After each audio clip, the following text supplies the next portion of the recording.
नमस्कार, आप सभी का संतोष जीएस क्लासेस में स्वागत है। मैं हूं ऐश्वर्य। आशा करता हूं कि आप सभी स्वस्थ हैं, मस्त हैं और पूरी ऊर्जा के साथ हैं। चलिए आज हम लोग पढ़ते हैं। हम लोग पाचन तंत्र को पढ़ रहे थे। पाचन तंत्र में हम लोग आगे बढ़ते हैं, डाइजेस्ट सिस्टम में आगे की ओर बढ़ते हैं। हम लोगों ने लीवर तक पढ़ लिया था। लीवर क्या है? एक प्रकार की जो है ग्रंथि है। कौन सी ग्रंथि है? ग्लैंड है, एक्सटर्नल ग्लैंड है, मतलब बाह्य ग्रंथि है। देखिए ग्रंथि का जब पढ़ेंगे स्पेशल चैप्टर आएगा तो उसमें अच्छे से बताएंगे। वैसे एक नॉर्मल बता रहे हैं बात। ग्रंथियाँ तीन प्रकार की होती हैं। एक होती है बाह्य ग्रंथि, एक होती है आंतरिक ग्रंथि, एक होती है मिश्रित ग्रंथि। तो हमने एक पढ़ा बाह्य ग्रंथि। बाह्य ग्रंथि से क्या निकलते हैं? एंजाइम्स निकलते हैं। बाह्य से हमेशा क्या निकलते हैं? एंजाइम। जो आंतरिक ग्रंथि होती है उससे क्या निकलती हैं? हमेशा हार्मोन्स निकलते हैं। लेकिन मिश्रित ग्रंथि होती है उसमें एंजाइम भी है, हार्मोन भी है। ठीक, आगे देखते हैं। तो अब हम देखते हैं अग्नाशय को। ये पिक लेना चाहे इसकी ले सकते हैं, ठीक है। ये आमाशय, आमाशय है ये, ठीक। अग्नाशय, ये क्या है? अग्नाशय है, ठीक। तो अग्नाशय को देखते हैं। ये भी अग्नाशय, अग्नाशय। तो अग्नाशय से जो क्या रहता है, ये मिश्रित ग्रंथि है। इसमें हार्मोन भी है, एंजाइम भी है। इसमें क्या है? हार्मोन प्लस एंजाइम, एंजाइम है ये। इसमें जो है पूर्ण पाचक रस कह सकते हो इसको। इसमें क्या रहता है? पूर्ण पाचक रस रहता है, ठीक है। पूर्ण रस भी कह सकते हो, ठीक। तो हार्मोन इसमें क्या रहता है? इंसुलिन निकलता है, इंसुलिन, इंसुलिन हार्मोन, ठीक। इसकी कमी से क्या रोग होता है? इसकी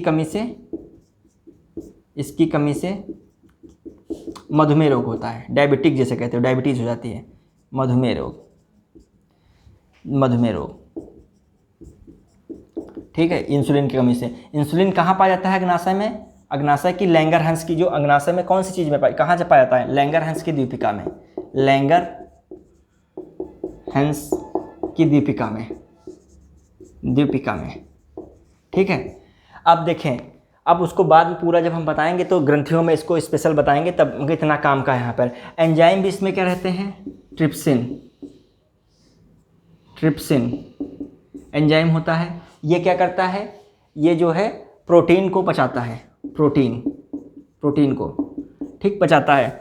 और इसमें क्या रहता है? और भी चीज़ें इसमें निकलती हैं, और भी पाचक रस होते हैं तो वो भी आते हैं। तो इसमें जैसे पाचक रस है, लाइपेज मिल जाता है, और भी बहुत सारे रस मिल जाते हैं, ठीक। अब ये अग्नाशय में इस प्रकार पाचन होता है। लेकिन जो यही देखा जाए क्या रहता है, आमाशय के बाद कौन आ रहा था? छोटी आंत आ रही थी, छोटी आंत आ रही थी। तो ये जो अग्नाशय है, ये ट्रिप्सिन, ये क्या करता है? ये ट्रिप्सिन को क्या कर देता है? इसमें भेज देता है। कहाँ पर? इस वाले, इसमें क्या होती है यहाँ पर? किस में भेजता है? ये छोटी आंत में भेजता है। अग्नाशय क्या करता है? ट्रिप्सिन को छोटी आंत में भेज देता है। साथ में जो यहाँ पर ये क्या, कौन सी थी? यहाँ पर जो क्या गाल ब्लेडर था, जहाँ पर पित्ताशय था, तो पित्ताशय से क्या निकलता था? पित्तरस। ये भी कहाँ जाता है? छोटी आंत में जाता है, यहाँ पे। तो अब इसी से अब हमें अग्नाशय को नहीं पढ़ना। अब हमें यहाँ से क्या पढ़ना है? छोटी आंत। यहाँ से छोटी आंत पढ़ना है, छोटी आंत। अब छोटी आंत में कौन क्या करता है? छोटी आंत को कई चीज़ें कई जगह से मिलती हैं। तो जो है आहार नाल का सबसे बड़ा भाग, आहार नाल की सबसे लंबी जो होती है, आहार नाल का सबसे बड़ा भाग, सबसे अधिक भोजन को यही पचाता है, सबसे अधिक पचाता है, ठीक, ये पचाता है। फिर क्या रहता है? इसमें प्रोटीन का भी पाचन होता है। प्रोटीन प्लस किसका होता है पाचन? प्रोटीन के साथ साथ इसमें पाचन कार्बोहाइड्रेट का भी होता है, कार्बोहाइड्रेट का भी होता है, हाइड्रेट का भी पाचन हो रहा है। तीसरा क्या रहता है? प्रोटीन, कार्बोहाइड्रेट और वसा का भी पाचन होता है, वसा का। तो प्रोटीन का पाचन कौन करता है? प्रोटीन का पाचन कौन कर रहा है? प्रोटीन का पाचन करता है ट्रिप्सिन एंजाइम, ट्रिप्सिन कर रहा है। ये पूछा था ट्रिप्सिन एंजाइम। देखिए एक था सबसे ऊपर हमने बताया था टाइलिन। टाइलिन भी जो होता है प्रोटीन का पाचन करता है, लेकिन वो लार ग्रंथि में पाया जाता है। ट्रिप्सिन जो पाचन करता है वो छोटी आंत में कर रहा है, ठीक। कार्बोहाइड्रेट का पाचन कौन करता है? ये होते हैं जैसे लाइपेज है, माल्टेज हैं, सुक्रेज हैं, एज लग जाए समझो एंजाइम हो जाते हैं। ये सब क्या है, ये एंजाइम कार्बोहाइड्रेट का पाचन करते हैं। अच्छा, इसमें वसा का पायसीकरण, पायसीकरण का मतलब बहुत ऐसा, मतलब वसा को बना देना कि वो ऊर्जा के रूप में ली जा सके। तो पायसीकरण, वसा का पायसीकरण कौन करता है यहाँ पर, ये करता है पित्ताशय में जो पित्तरस होता है, पित्तरस, पित्ताशय पढ़ा था, पित्ताशय में कौन होता है, पित्तरस, जिसे बाइल जूस कहते हैं, पित्तरस, बाइल जूस। ये क्वेश्चन आते हैं, पूछा जाता है जिसे जो है बाइल जूस का निर्माण कहाँ होता है, तो बाइल जूस का निर्माण कहाँ हो रहा है, यकृत में, लेकिन बाइल जूस वसा का पायसीकरण कहाँ करता है, ये कर रहा है छोटी आंत में। अच्छा, छोटी आंत क्या हुआ, अब प्रोटीन, कार्बोहाइड्रेट, वसा, सब भोजन का सब कुछ इसने क्या कर लिया, अवशोषित कर लिया। ठीक, अब क्या रहता है, छोटी आंत के बाद अब भोजन जो होता है किस में होता है, बड़ी आंत में। भोजन का पाचन हो गया, सबसे अधिक पचाता यही है, सबसे अधिक पाचन कह सकते हो इसमें होता है।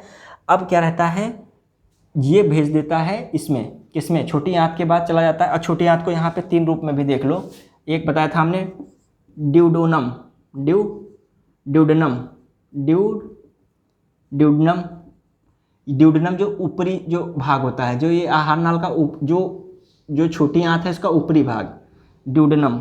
अच्छा, छोटी आंत, बड़ी आंत क्यों कहते हैं, छोटी आंत होती सबसे लंबी है, हम बता रहे हैं छोटी आंत। देखिए, छोटी आंत लंबी सबसे अधिक होती है। छोटी आंत को इसलिए छोटा कहते हैं क्योंकि उसका व्यास होता है, कम होता है। जो व्यास होता है, ये चीज़ व्यास होती है, ये चीज़ जो है व्यास है, ये छोटी आंत की कम होती है, इसीलिए इसको छोटी आंत कहते हैं। बड़ी आंत क्या होती है, बड़ी आंत की व्यास अधिक होती है तो इसे बड़ी आंत कहते हैं, लेकिन लंबी कौन सी होती है, छोटी आंत। ठीक है, तो ये बात हो जाती है। तो छोटी आंत में क्या हो गया, एक ये बात हो गई, ड्यूडनम हो गया, फिर जेजुनम है, जेजुनम, फिर क्या है, इलियम, इलियम।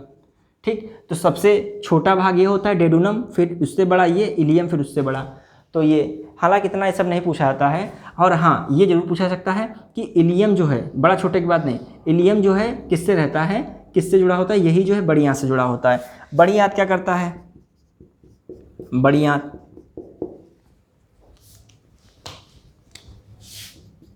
बड़ी आंत में क्या रहता है, इसमें जल, जल का रहता है। ठीक है, जल है, इसका अवशोषण रहता है, जल है, खनिज है, इसका अवशोषण होता है, इसका अवशोषण, अवशोषण होता है।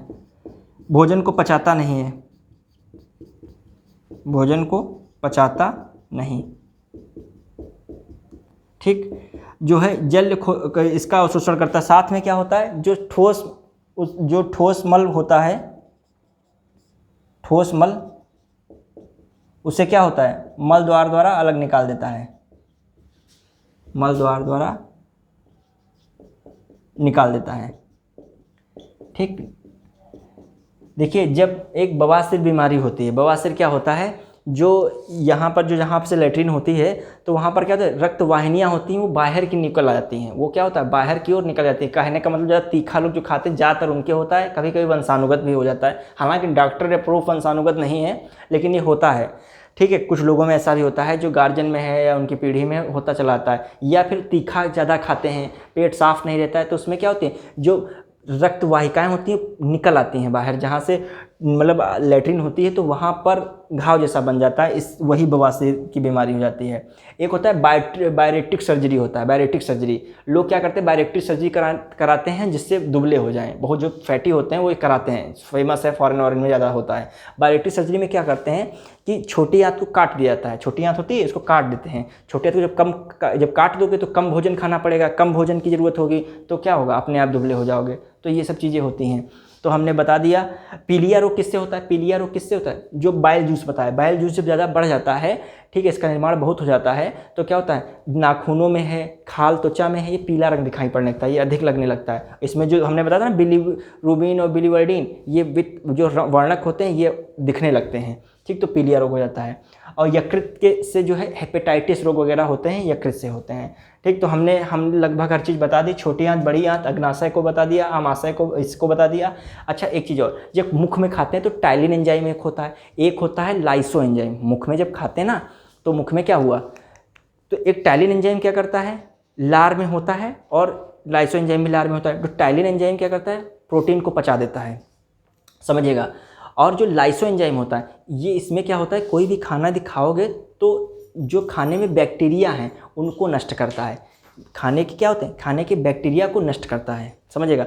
अब आप तम्बाकू पीट के खा रहे हैं, ठीक, भैया दूसरे भी लोग खा रहे हैं, उन्होंने पीटा और पता उनके हाथ कैसे थे, गंदे थे, कुचैले थे, मतलब पता चला वो कुछ ऐसा जूता उता अपना बांधे वांधे हैं, फीता वीता नहीं हाथ धोए हैं, ठीक, या कुछ मतलब ऐसा काम किया है, खुरपापाती उठा के कुछ, या झबई उबई कुछ भी उठाया है, ठीक है, बाल्टी बकेट कुछ भी ऐसा उठाया, हाथ नहीं वॉश किया और पीट के जो है आपको तम्बाकू खिला दिया, तम्बाकू खा भी लिए और बीमार भी नहीं हुए। तो क्यों? क्योंकि तम्बाकू जब खाए तो क्या हुआ, बीमार इसलिए नहीं हुआ कि उसमें लाइसोएंजाइम था। लार में क्या है, वो क्या करता है, बैक्टीरिया को मार देता है।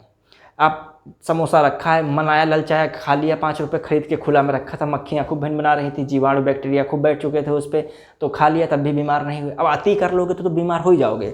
एक लाइसोएंजाइम की भी औकात है कि वो एक लिमिट बैक्टीरिया तक मारेगा। वो क्या करता है, आपको पहुंचा दिया अंदर तक, सिस्टम सब चलने लगा। क्यों? क्योंकि लाइसोएंजाइम था, उसने मार दिया। टॉयलेट होती है हम लोगों की, जो टॉयलेट में कभी कभी गाँव के लोग होते हैं, कहते भैया चीर फाड़ हो गई है तो क्या लगा दो, टॉयलेट हाथ पर लगा दी, तो बड़ा बुरा लगता है। ये कहते हैं तो बड़ा अजीब लगता है, देहाती हैं कि ये यार देहाती हैं या इनकी सोच बड़ी अजीब है। ये नहीं है, ये रियलिटी है, प्रूफ है। जो टॉयलेट में इंसान के लाइसोएंजाइम होता है, तो यदि कहीं कटे पे लगा लेंगे तो क्या होता है, वो घाव नहीं बनने देता है, ठीक है। लेकिन जो लाइसोएंजाइम गाय के मूत्र में सबसे ज़्यादा होता है। तभी देखा होगा पुराने जो घरों में होती थी औरतें, तो गोबर होता था ना, गोबर में क्या होता था, गोमूत्र मिला लेती थी। ये एक क्या होता है, एक लॉजिक है, क्योंकि वैज्ञानिक द्वारा सर्च किया गया है। लाइसोएंजाइम उसकी टॉयलेट में ज़्यादा होता है। गधा के जो है उठा लेंगे उसका मूत्र, उसमें लीप देंगे, नहीं कुछ होगा, ठीक है। भैंसिया में कुछ नहीं होगा, जो प्रूफ किया गया है वो है। तो बहुत सारी औषधियों में इस प्रकार निर्माण कर दिया गया है। तो गाय के टॉयलेट में जो है गोमूत्र जिसे कहते हो, उसमें क्या रहता है, लाइसोएंजाइम पाया जाता है। तो गांव में औरतें थी, कंडा जो घर में अपना पाथती, वो क्या होता है, फर्श वर्श पे वो गोबर से लिपती थी बढ़िया, तो उसमें गाय का मूत्र मिला दिया जाता था। क्यों? क्योंकि उनको लगता था कि जीवाणु नहीं आएंगे, ठीक। और कटता उठता था तो शीशी में रखती थी, शीशिया में रख के क्या होता है, इसमें लगा देती थी उंगली में तुरंत। तुमको लगता है कोई टानिक वानिक कैसे लगा दिए हैं, कोई दवाई वही लगा दी है, ये नहीं होता था, गौमूत्र था वो, ठीक, गाय का। और जहाँ आर्मी वार्मी को सिखाया जाता है कि खुद की टॉयलेट लगा लेते हैं जब कटवट जाते हैं, तो ये सब चीज़ें क्या क्यों लगाता है, आखिर कभी सोचा? इसमें लाइसोएंजाइम पाया जाता है। लाइसोएंजाइम क्या करता है, जो है बैक्टीरिया को मार देता है। लेकिन कुछ बैक्टीरिया नालायक होते हैं, खतरनाक होते हैं, यहाँ पर तब भी नहीं मरते हैं। यहाँ पर लाइसोएंजाइम आया मुख में, तब भी वो नहीं मरे, तैरते हुए आ रहे हैं नीचे। फिर का HCl बैठा है तेजाब के रूप में, भस्म कर देगा। अम्लीय होता है तेजाब, ये क्या एकदम तेजाबी रूप में क्या बैठा है, एकदम आएंगे टहलते हुए कूदते हुए, धम्म से इनको उड़ा देगा। अब तो बिल्कुल स्वाहा। जीवाणु कुछ होते हैं ना, कुछ मतलब नहीं रोक सकते हैं ना, तो उनके लिए ये तेजाब बैठा है। तो इस प्रकार जो है हमारे पाचन तंत्र में बड़ी सिस्टम बनाया गया, ऐसा नहीं है, वरना हम इतना सब कौन, जहाँ मनाया टिक्की खा लिया, जहाँ मनाया बतासा किसी के हाथ के खा लिए, तो कौन सब संभालता है ये सब। इसमें सिस्टम ऐसा रखा गया है, जो भगवान ने ऐसे सिस्टम बनाया है कि ना, तो आप जी सको, मतलब बड़ी सिस्टम से बनाया गया शरीर को है। और कोई भी पार्ट प्रॉब्लम करता है ना, लीवर कर गया तो भी दिक्कत, इंसान का मतलब लगभग इधर उधर होता रहता है। लीवर में प्रॉब्लम आई, भविष्य में रिस्क है, ठीक है। पेट में प्रॉब्लम आई तो कभी देखा एक चीज़ से पेट क्या, स्टोमक की प्रॉब्लम, देखिएगा लीवर की प्रॉब्लम होती है। टॉनिक प्रॉब्लम पेट में, टॉनिक मिल रही है तुमको लीवर की, ठीक है। लीवर में प्रॉब्लम आई, इसी टॉनिक देगा कि ये भी मतलब ये भी सही रहे। तो कहने का मतलब सब इसमें से किसी एक में प्रॉब्लम आती है, समझो पूरे पाचन तंत्र में प्रॉब्लम है आपके, मतलब ऐसी स्थिति हो जाती है। मुंह में यदि प्रॉब्लम आ जाती है, मुँहा हुआ होगा, खा नहीं पा रहे तो पचाएगा कैसे पचाएगा। अच्छा एक चीज़ और होती है, पेट में यहाँ पे ऐसे ऐसे ये होती हैं, जो श्लेष्मा झिल्ली होती है, ऐसे ऐसे उनकी जो है क्या कह सकते हो, बिल्ली होती हैं, बिल्ली तो क्या होती हैं, ये निकली होती हैं ऐसे धारनुमा, ऐसे धारनुमा क्या थोड़ा ऊबड़ खाबड़ होती हैं, ये इसके किनारे किनारे। जब भूखा आदमी होता है तो खाली पेट होता है तो ये क्या गड़ने लगता है। ऐसे क्या है, ये खाना पाती हैं तो इनको पचाने में लगी रहती हैं, ऐसे क्या ये सब गड़ने लगती हैं, तो ये भी दिक्कत होती है। चूहे कूदते जिसको देसी भाषा में कहते हो, ठीक। तो ये हमने पूरा पढ़ा दिया। अब जो है जैसे छोटी आंत में रसांकुर लगे होते हैं, छोटी आंत में इलियम में क्या होते हैं, इलियम में रसांकुर होते हैं। ये भोजन का बहुत अधिक तेज पाचन करते हैं, मतलब अवशोषण करते हैं। रसांकुर क्या करते हैं, भोजन में अवशोषण करते हैं। अच्छा देखिए, भोजन को हम मोटे टुकड़े से लिए थे, जब खाया था आपने रोटी का टुकड़ा या ब्रेड का टुकड़ा या जो है पराठा खाया था, जो भी आलू तो क्या हुआ, वो आता है सब सिस्टम से होते हुए, भौतिक से उसको पीसते हैं। फिर पीसने के बाद लार में क्या होता है, टैलिन एंजाइम होता है, फिर लाइसोएंजाइम होता है। लाइसोएंजाइम बैक्टीरिया को मारता है, और जो टैलिन एंजाइम कार्बोहाइड्रेट को पचाता है। फिर कहाँ आ जाता है, आहार नली से क्रमांकन द्वारा इसमें आ जाता है। इसमें HCl बहुत काम करता है पचाने में, सबसे देर तक इसमें पचता है भोजन। फिर क्या होता है, इसमें जो कौन सा जो एक दूसरा एंजाइम होता है, लाइपेज एंजाइम, इसमें वसा को पचाता है, लेकिन कार्बोहाइड्रेट का पाचन नहीं होता है। फिर भोजन कहाँ जाता है, इन छोटी आंत में जाता है। छोटी आंत में ट्रिप्सिन जो होता है वो प्रोटीन को पचाता है, कार्बोहाइड्रेट को जो है आपके पचाते हैं ये माल्टेज हैं, सुक्रेज हैं, ये सब इसको पचाते हैं। ठीक, लाइपेज हटा दो यहाँ पर, जो थोड़ी देर माल्टेज हैं, सुक्रेज हैं, ये सब पचाते हैं। ठीक है, इसको यहाँ पर क्या पचाते हैं, कार्बोहाइड्रेट। फिर जो है इसके बाद जो है यहाँ पर वसा आ जाती है। वसा का पाइसीकरण कौन करता है, बाइल जूस करता है, बाइल करता है। ठीक, तो ये बाइल जूस कहाँ से मिलता है, यहाँ से मिलता है, कहाँ से, लीवर से। फिर छोटी आंत में, छोटी आंत का इस प्रकार हमने कर दिया, इसमें तीनों का पाचन हो जाता है, सबसे अधिक पाचन होता है। और क्या, छोटी आंत से क्या होता है, कहने का मतलब जो भोजन जो है ऊर्जा के रूप में प्राप्त जाता है, उसको क्या रक्त में भेज दिया जाता है, वही ऊर्जा मिलती है। मतलब जो भोजन का अवशोषण जो भोजन का अवशोषण करके रक्त में सप्लाई हो जाता है, और वही ऊर्जा शरीर को मिलती है। ठीक है, और जो बचता है ठोस सॉलिड मैटर, वो क्या है, मल द्वारा बाहर निकाल दिया जाता है, लेकिन इसमें जल और इसका अवशोषण कर लिया जाता है जो भी भोजन में बचा हुआ होता है। ठीक, अब देखें कि जल का पाचन होता है, जल का पाचन नहीं होता है। क्या खनिज का पाचन होता है, खनिज का पाचन नहीं होता है। अवशोषण होता है, पाचन नहीं होता है। ठीक, तो हमने आज आपको बिल्कुल पाचन तंत्र, इससे जो भी क्वेश्चन आएंगे बिल्कुल आपके 100% होंगे। ठीक है, धन्यवाद, जय हिंद।